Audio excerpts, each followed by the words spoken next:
Tiene la palabra el asambleísta Luis Fernando Torres.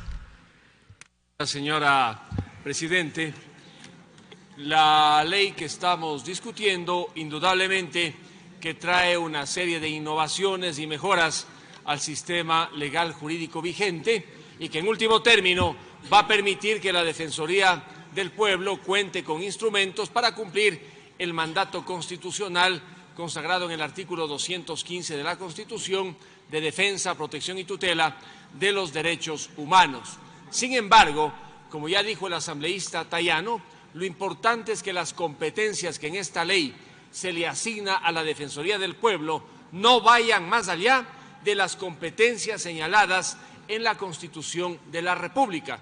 Y al parecer, las competencias que se le asigna en la ley que debatimos va más allá de lo que dice fundamentalmente el artículo 215 de la Constitución.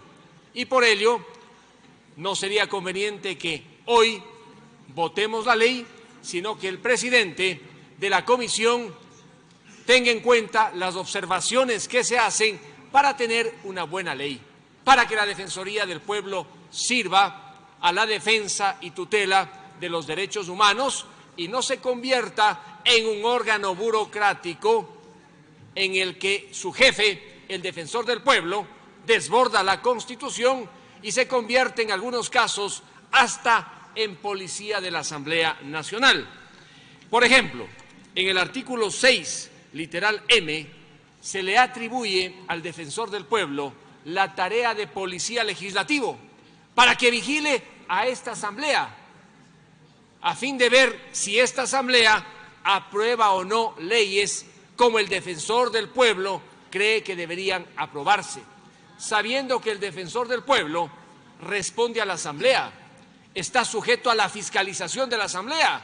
¿Cómo podemos nosotros mismos otorgarle la condición de policía legislativo para que vigile a los órganos normativos, entre ellos a la Asamblea? Es un gravísimo error el que se haya incluido entonces el literal M del artículo 6, dándole al Defensor del Pueblo atribuciones que no merece tener, debido a que él es sujeto a fiscalización por parte de la Asamblea Nacional. Igualmente, en el desarrollo de conceptos y sobre todo en las competencias para que el Defensor del Pueblo emita medidas de cumplimiento obligatorio, que puede hacerlas porque la Constitución le permite, tiene que haber las limitaciones del caso, porque un Defensor del Pueblo bien podría utilizar esta competencia para actuar como fiscal o como juez y en algunos casos prestarse a intereses oscuros que suelen utilizar la Defensoría del Pueblo para generar daños entre privados, amparándose, por ejemplo, en las competencias que la Ley de Defensa del Consumidor le da al Defensor del Pueblo. Ya hemos visto a varios defensores del pueblo en provincias prestándose al juego mercantil de poderosos intereses económicos que utilizan la Defensoría del Pueblo para ajustar cuentas comerciales entre unos y otros. Debería entonces delimitarse claramente el ámbito que tienen los defensores del pueblo en este tipo de actuaciones. Por lo demás, la intervención del asambleísta Luis Fernando Molina, a quien conozco, un destacado estudiante de la Maestría de Derecho Constitucional de la Universidad Andina Simón Bolívar, es muy útil porque lo que él ha dicho debe ser incorporado en esta ley. La distinción en materia de garantías constitucionales y la precisión que él ha hecho de lo que debe entenderse por garantías normativas es lo fundamental para que esta ley no tenga ningún tipo de confusiones a la hora de aplicarse.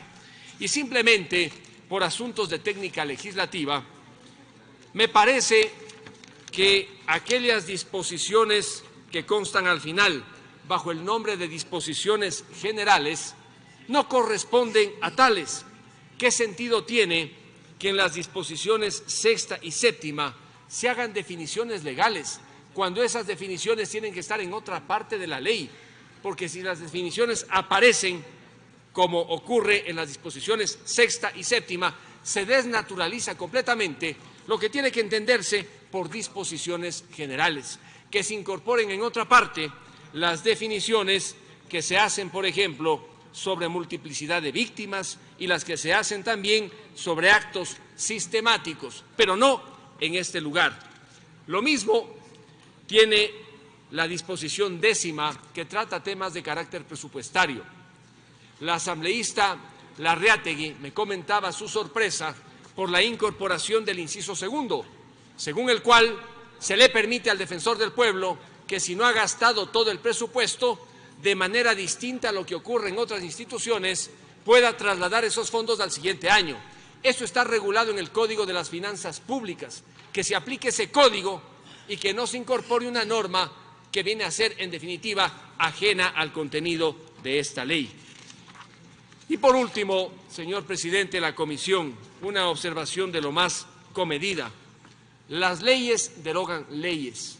Es una mala costumbre incorporar al final que la ley deroga reglamentos y normas de inferior jerarquía sin precisarlas. La ley deroga la ley y luego los reglamentos que están en contra de la ley simplemente no se aplican. Y lo más grave, lo que trae la disposición derogatoria 4ª. Las reformas que se hicieron a la ley de la Defensoría del Pueblo en la Ley Orgánica de Discapacidades se incorporaron a la ley de la Defensoría del Pueblo. Consecuentemente, cuando se deroga la Ley de Defensoría del Pueblo vigente ahora, se están derogando todas las normas que se incorporaron con otras leyes.